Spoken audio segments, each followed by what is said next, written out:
আর জামাত নির্বাচন থেকে তুমি এত বড় স্পর্ধা কিভাবে বল?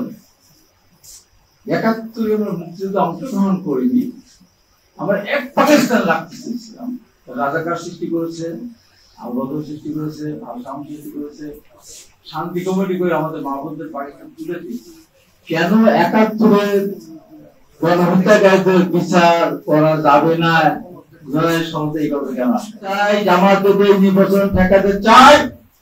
এবার বাংলাদেশের জনগণ তাদের পাকিস্তানে পাঠিয়ে, বাংলাদেশের একটি দল যারা এখন রাষ্ট্র ক্ষমতা ভোগ করছে, যাদের এদেশে রাষ্ট্র ক্ষমতা ভোগ করা তো দূরের কথা, এদেশের রাজনীতি করার অধিকার থাকার কথা না, সেই জামাত ইসলাম খুব মন খারাপ করেছে, খুবই মন খারাপ করেছে। কি জন্য জানেন? কেন ৭১ গণহত্যাকারীদের বিচার করা যাবে না? জনের সমাজে এই কথা কেন আসা উচিত ছিল। ৭১ মানবতার বিরুদ্ধে অপরাধ যারা করেছে তাদেরও বিচার হবে। আমরা এই কারণে মন খারাপ করেছি, তবে ভুলেই গেছি। কিভাবে বল? ৭১ আমরা মুক্তিযুদ্ধে অংশগ্রহণ করিনি, আমরা এক পাকিস্তান রাখতে চেয়েছিলাম। এটা খুব বড় বিষয়, কত বড় কথা, কত বড় উদ্যোগ। ৭১ এক পাকিস্তান রাখতে চায়, তার মানে রাজাকার সৃষ্টি করেছে, আবদ্ধ সৃষ্টি করেছে, আসাম সৃষ্টি করেছে, শান্তি কমিটি করে আমাদের মাহবুবদের পাকিস্তান তুলে দিয়েছে। এখনো তারা স্বীকৃতি যায় না। তারা বলেছে সম্পূর্ণ বিচার এবং জুলাই সনদ বাস্তবায়ন না হওয়া পর্যন্ত বাংলাদেশের নির্বাচন হতে দেওয়া হবে না। আমি আজকে এখানে আপনাদের কাছে পরিষ্কার করে বলতে চাই, জামাত ইসলাম ৭১ পাকিস্তানদেরকে নিয়ে এক পাকিস্তান রাখতে গিয়ে যেমন পরাজিত হয়েছে, জামাত ইসলাম শত প্রচেষ্টা করেও তার দোষর ওই বিরোধী চরমনা এবং আরো কিছু দলকে নিয়ে যদি মনে করে তারা নির্বাচন ঠিকিয়ে দিবে, আমি জাতীয় প্রেসক্লাব বলে যাচ্ছি, তাদের সেই স্বপ্ন দুঃস্বপ্ন হবে বলে মনে করি। তার আর কি শক্তি? আমরা সব শক্তি একসাথে ছিলাম যখন জেনারেল এরশাদ ক্ষমতায়, যখন গুজরাট নির্বাচন ঘোষণা করলো, সেই নির্বাচনে 2016 তারিখের 20 তারিখ এত চেষ্টা করে গুজরাট নির্বাচন নাম্বার ঠেকাতে পারেনি। সব বিএনপি, জামাত, আওয়ামী লীগ সব। তারপর 86 ইলেকশন করেছিল সব, আওয়ামী লীগ জামাত গিয়েছিল, সেই নির্বাচন যারা ঠেকাতে চেয়েছিল পারে। এই নির্বাচন সব দল মিলে চেষ্টা করেছিলাম, সেই নির্বাচনও ঠেকানো যায়নি। আওয়ামী লীগ 2014 সালে একতরফা নির্বাচন করলো, 153 আসন। আমরা সব দল একসাথে সেই নির্বাচন ঠেকাতে পারিনি। 2024 সালে আমরা সব দল একত্রিত হয়েছিলাম, সেই নির্বাচনও ঠেকাতে পারিনি।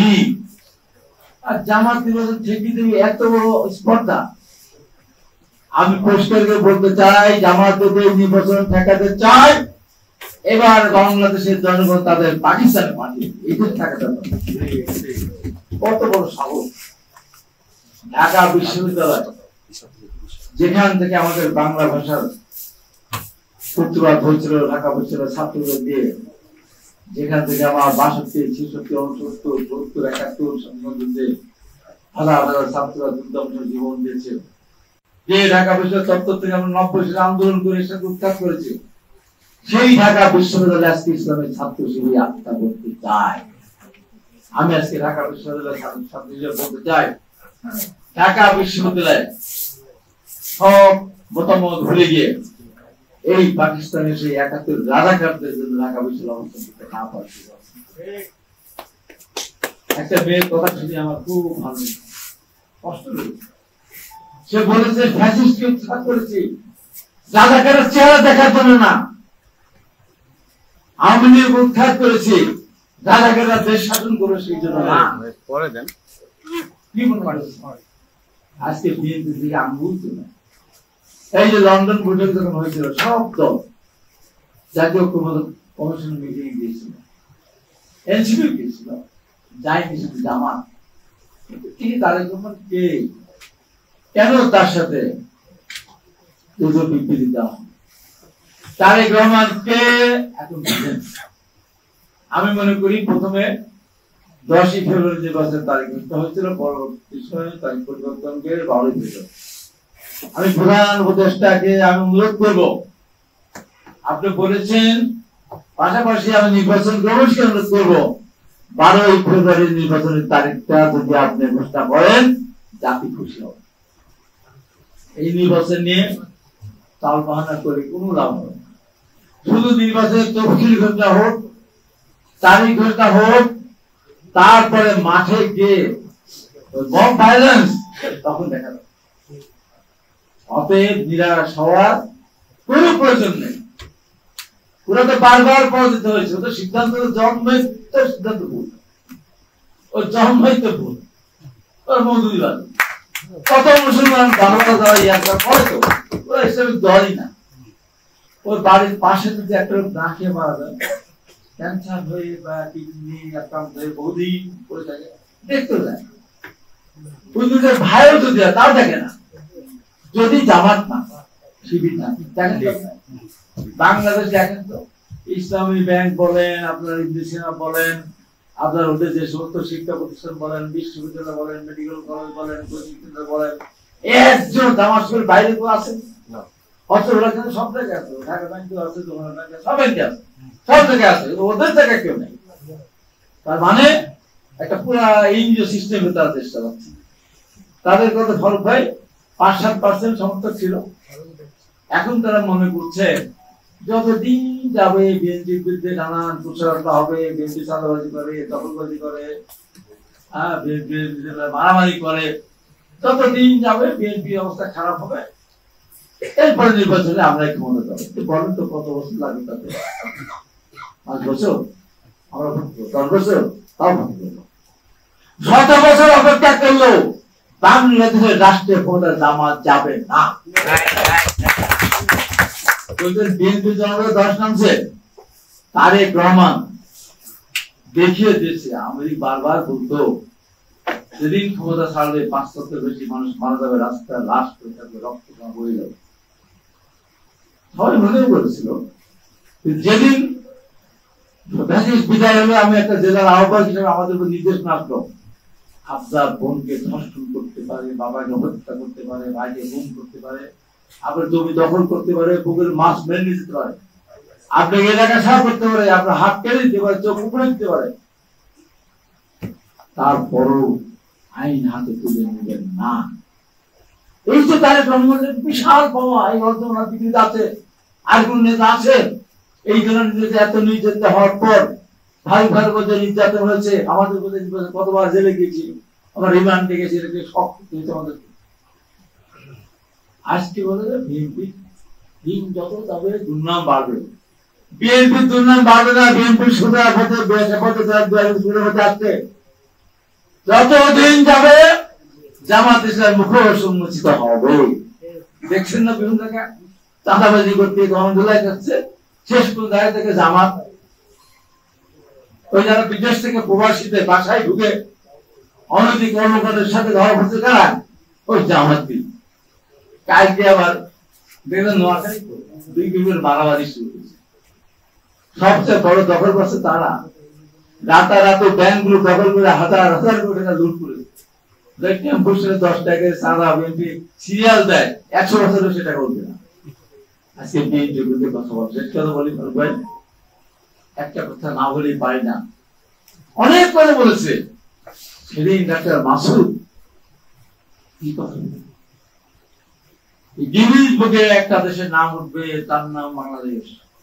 একটা রাজনৈতিক দলের নাম উঠবে, তার নাম বাংলাদেশ দল। পৃথিবীর ইতিহাসে মানুষ আন্দোলন করে সরকার পরিবর্তন করে সরকারের বিরুদ্ধে আন্দোলন হয়। আর বাংলাদেশের বিএনপির বিরুদ্ধে ক্ষমতা যাওয়ার আগে বিএনপির পতনের জন্য বাংলাদেশে আন্দোলন শুরু হয়ে গেছে। সমস্ত রাজনৈতিক দল বিএনপির রাস্তায় নেমেছে। তাই বিএনপিকে মাফ চাইতে হবে, বিএনপিকে মাফ চাইতে হবে। তা না হলে আওয়ামী লীগ যেমন 5ই আগস্ট দেশ ছাড়া হয়েছে, আরো একটা আগস্ট আসবে, যে আগস্টে বিএনপিকে দেশ সেরা হতে হবে, ওই রাজাকারের দল তারা দেশ সেরা হবে, তাদের দেশ সেরা করতে বলো। কথা বলার সময় হিসাব করে বল না। বিএনপি পেটের মধ্যে রেখেছিল, পড়ে রাখলে তো অনেক সময় বাচ্চা পড়ে যায়, বাইরে থেকে আঘাত আসলে তার গায়ে লাগে, মায়ের পেটের মধ্যে থাকলে মায়ের পেট ছিদ্র করে তারপরে বাচ্চা গায়ে লাগে। এমন ভাবে আপনাদেরকে রেখেছিল বিএনপি।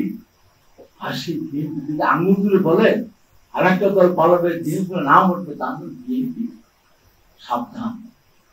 চুরি করেছিল আন্দোলন শেষ হওয়ার পর পরে, নৌকা ধানের শেষ, দুই সাহেবের একই বসে। আমি বলেছিলাম, আজকে বলি, এই সরকার যে যেখানে দিবে ধরে হাতের কাছে দা কুড়াল চাকু যা থাকবে ধরে কেটে জিব্বা কেটে কাল খুঁজতে মামলা আমার তুলনা করেন। আমাদের কত লক্ষ লক্ষ মানুষ আমরা জেলে গেলাম, এখনো সেই অত্যাচারের ফলভাগে যেভাবে মারতেছে, যেভাবে দৃশ্য দেখতে পারে, এখন আত্মুক্তা হয়। আমাদের দিকে আঙ্গুল তুলে ম্যাডাম খালেদা দিকে দিন অন্যায় হয়ে থাকে, জেল তারা থাকেন, আমাদের নেতা বিশ্বাস আসতে পারেন একটা বলতে মামলা। এই জামাত শিবির একজন নয়, আমি তো 90 সাল আন্দোলনের নেতা ছিলাম। 9 বছরের আন্দোলনের পায়ে পায়ে ধাক্কা লেগে একটা পাগল না পায়ে না কিন্তু বলে নেই, কেউ ফেলে যায় না। এই যে আমরা আন্দোলন কয়েক সব সময় কখনো চাকরি বাড়ি হারিয়ে, কখনো আমাদের সবশেষ এমপি 71% নির্বাচনের প্রচার বিএনপি থেকে দুর্বল, আমার সমর্থন দিয়েছে, আমার দিকে বিএনপি সমর্থন দিয়েছিল। তারপরে বিএনপি 144 না 6 আসন পেয়েছিল, জামাতকে সঙ্গে ধরে নিয়ে সরকার গঠন করেছে, 2টা সংখ্যা দিয়েছিল। কত বড় মুনাফেক, 2টা মহিলা আসন নিল, তারা সংখ্যা নিল, বিএনপি সরকার গঠন করলো, আবার 94 বিএনপি কিন্তু আন্দোলন করলো, আবার বলে যে তত্ত্বাবধায়ক সরকার এই দামটা আমরা আমাদেরই। কত বড় কি হলো? আন্দোলন হলো, বিএনপি নেতৃত্বে বেগম খালেদার নাম ইতিহাসে লেখা থাকবে। শুধুমাত্র নির্ভর তত্ত্বাবধায়ক সরকারের বিধান সংবিধানে সংযোজন করার জন্যই 1996 সালের 15 ফেব্রুয়ারি বেগম খালেদা করেছিলেন, এবং সংসদের প্রথম অধিবেশনে ফারুক ভাইরা সেই বই পাশ করেছিলেন। ইতিহাস থাকবে হস্তান্তরের বিয়ের মতো উনি এসে বিএনপি অফিসের সামনে সমাবেশ করেছিলেন। তারপর নির্বাচন হলো, সেই নির্বাচনে বাংলাদেশের ইতিহাসে সবচেয়ে বড় বিরোধী দল 116টি আসন পেয়েছিল। আপনারা কয়টা পেয়েছিলেন? মাত্র 3টি। বিএনপি ছাড়া চলার কোন রকম গতি আপনাদের নেই, তাই সাবধান। নির্বাচন পিছানোর চেষ্টা করবেন না, এই সমস্ত দলকে নিয়ে নির্বাচন চেষ্টা করলে জনরোষের শিকার হয়ে ঘরের মধ্যে বন্দী থাকতে হবে। আর বিএনপির বিরুদ্ধে যদি কথা বলেন, আমরা সহ্য করবো, বহুদিন সহ্য করবো, সবসময় আমরা সহ্য করবো না।